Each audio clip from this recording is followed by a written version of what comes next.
अस्सलाम वालेकुम स्टूडेंट्स। आज हमने 8 चैप्टर स्टार्ट करना है करंट इलेक्ट्रिसिटी। ठीक है, पेज नंबर है 110। ठीक है, इसमें जो सबसे पहला टॉपिक है वो हम पढ़ेंगे कि concept of electric current. Electric current actually होता क्या है? जब भी किसी चीज़ में चार्जेस फ्लो करते हैं, ठीक है, चाहे वो पॉजिटिव चार्ज हो या नेगेटिव चार्ज हो, ठीक है, नेगेटिव चार्ज को कहते हैं इलेक्ट्रॉन्स। फ्लो ऑफ चार्ज की वजह से जो करंट प्रोड्यूस होता है, ठीक है, तो amount of charge that passes through any cross section in 1 second is called charge. ठीक है, जैसे कि क्यूबिटी यानी कि किसी एक स्पेसिफिक क्रॉस सेक्शन में से एक स्पेसिफिक टाइम के अंदर कितने चार्जेस फ्लो करते हैं, इसको कहते हैं करंट। ठीक है, अब अगर हम लिक्विड या फिर गैसेस की बात करें तो इसके अंदर हमारे पास पॉजिटिव और नेगेटिव आयंस क्या होंगे, फ्री होंगे।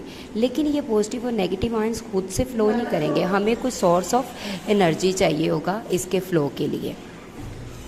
जब जो सोर्स ऑफ एनर्जी जो है वो हम कैसे अप्लाई करेंगे, किसी भी सर्किट में हम बैटरी लगाएंगे। ठीक है, तो बैटरी से उसे पोटेंशियल डिफरेंस मिलेगा, यानी कि एक साइड होगी पॉजिटिव, दूसरी साइड होगी नेगेटिव। तो उसकी वजह से जब उसको पोटेंशियल डिफरेंस मिलेगा, यानी कि एक हाई पोटेंशियल पे साइड है, एक है लो पोटेंशियल साइड, तो जो चार्जेस हैं वो हाई पोटेंशियल से लो पोटेंशियल की तरफ मूव करना शुरू हो जाएंगे। ठीक है, तो इसमें जो पहला पैराग्राफ है वो है the charges are the free electron which are available in conductor. In some conductors like liquid and gases the current also flow due to the motion of positive and negative ion, but a source of energy is required to force the charge into motion. वही बात कि वो source of energy हमारे पास क्या होगी, battery होगी। ठीक है, the source pushes the charges through the circuit, और ये वाले जो सोर्स होगा यानी जो बैटरी होगी उसका पोटेंशियल डिफरेंस क्या करेगा, चार्ज को फ्लो करने पर मजबूर करेगा। ठीक है, मेटल्स जो हैं वो गुड कंडक्टर्स होते हैं। क्यों गुड कंडक्टर्स होते हैं?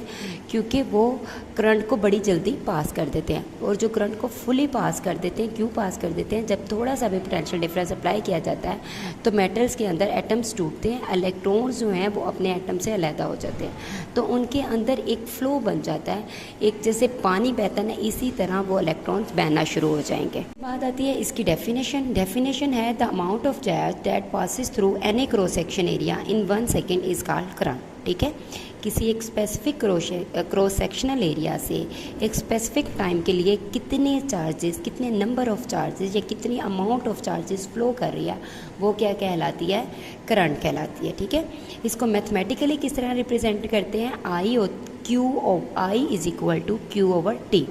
आई है यहाँ पे करंट, क्यू है चार्ज, वो चार्ज पॉजिटिव चार्ज भी हो सकते हैं, वो नेगेटिव चार्ज भी हो सकते हैं। टाइम टी क्या है, टाइम कितने टाइम के लिए चार्ज फ्लो कर रहा है। ठीक है, तो वो हमारे पास क्या होगा, करंट होगा। ठीक है, और करंट जो है एसआई यूनिट में, करंट का यूनिट जो है एसआई यूनिट जो है इसका होता है एम्पेयर। इसके अलावा अगर हम ड्राइव यूनिट्स की बात करें तो हम usually milli ampere, micro ampere भी यूज़ करते हैं। ठीक है, यानी अगर थोड़ा सा करंट है तो हम उसको मिली एम्पेयर में 10⁻³ में हम इसको शो करेंगे। 0.001 की बजाय हम 10⁻1 मल्टीप्लाई बाय 10⁻³ या फिर 1 मिली एम्पेयर लिख लेते हैं। ठीक है, और इसको मैयर कैसे करते हैं आप? अब कोई एक सर्किट है, वो सर्किट में हमने कैसे मैयर करना है कि इस सर्किट में कितना करंट फ्लो कर रहा है, तो उसके लिए क्या होगी, एक डिवाइस होती है, वो क्या करती है, करंट को मैयर करती है कि करंट कितनी अमाउंट में फ़्लो कर रहा है। उसके लिए हमने किसी भी सर्किट के अंदर एक डिवाइस लगाते हैं और वो सीरीज़ में लगाते हैं। ठीक है, किसी भी सर्किट को लगाने के मेथड होते हैं, एक होता है पैरेलल मेथड, एक होता है सीरीज़ मेथड। ठीक है, पैरेलल मेथड ये होता है कि जैसे 2 कंपोनेंट्स हैं तो उनके दोनों एंड्स, यानी एक कंपोनेंट ए और बी है एंड, और दूसरे कंपोनेंट का सी और डी एंड है, तो वो दोनों आपस में कनेक्टेड होंगे, तो वो पैरेलल है। सीरीज़ होता है जिस तरह से आप लोग एक रो में बैठते हो, ठीक है, एक रो में हो, एक सीक्वेंस से बैठे हुए हो, एक सीरीज़ में बैठे हुए हो। ठीक है, तो जो इसकी डिवाइस है, करंट मैयर करने वाली डिवाइस है, उसको कहते हैं एमीटर, और वो हम लोग लगाते हैं सीरीज़ में।